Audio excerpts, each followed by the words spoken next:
Matapos ang dalawang magkasunod na surveillance reconnaissance na isinagawa ng mga bitag New Generation Undercover, siniguro namin kumpirmahin ang intel na nawalis umano ang mga tirador na bumibiktima ng mga estudyante sa University Belt.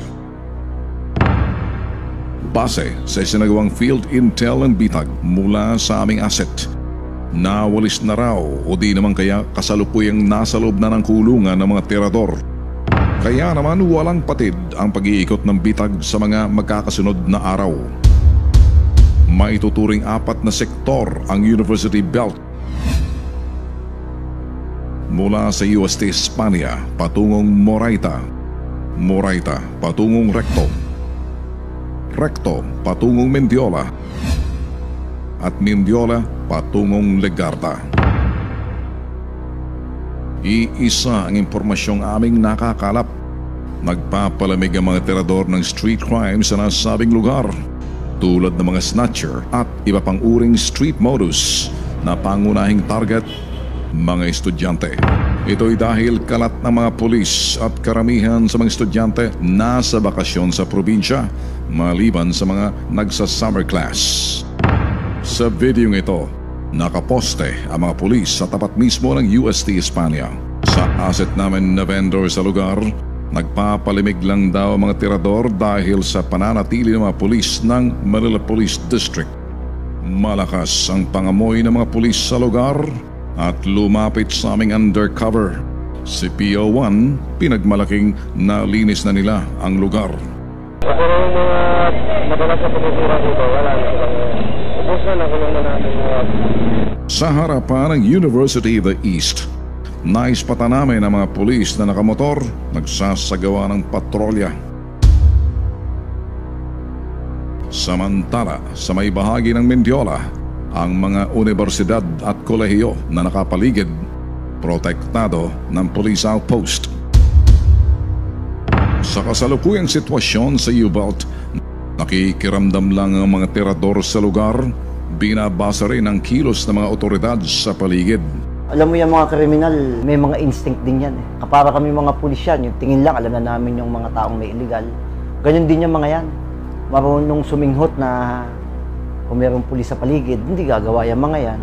Kung may uniformadong pulis, hindi gagawa yung mga yan. Tiyempo lang ang kinakailangan.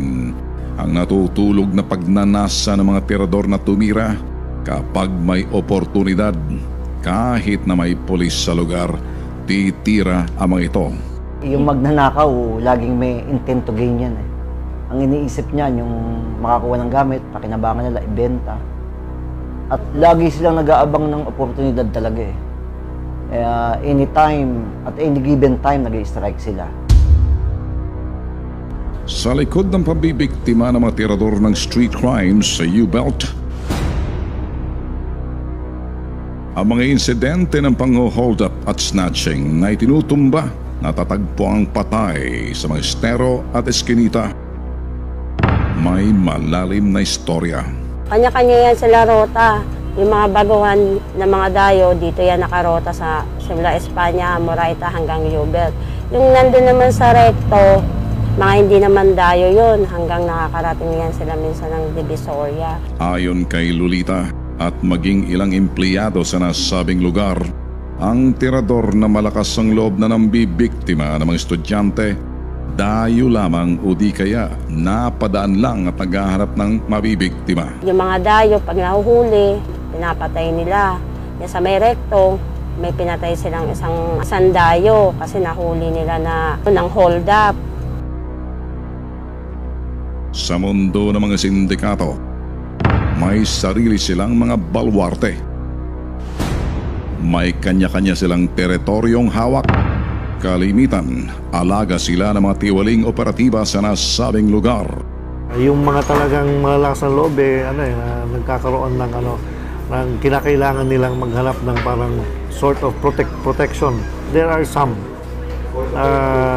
who are cuddling or protecting itong mga kriminal na ito. Sa mga sindikatong organisado man o hindi, malaki man o maliit, may sarili silang patakaran na sinusunod. Ang sino man lalabag sa kanilang patakaran, itinuturing itong pambabastos at kawalang respeto, kaya sa kanilang lingwahe, buhay ang kapalit. Lumabag ka sa sa usapan nila, sa rules nila, lumampas ka sa jurisdiction mo, area of operation nila, yun na, ginagawa na nila kung anong dapat nilang gawin para sampulan itong grupong to. They take matters into their own hands, Malaking naitutulong ng police visibility sa U-Belt. Limitado ang kilos at galaw ng mga tirador o sindikato ng street crimes sa U-Belt. Kokonti ang populasyon ng mga estudyante sa panahon ng summer. Subalit, iba ang magiging sitwasyon sa pasukan. At dito, kalat na naman ang mga estudyante at lolobo naman ang populasyon sa University Belt.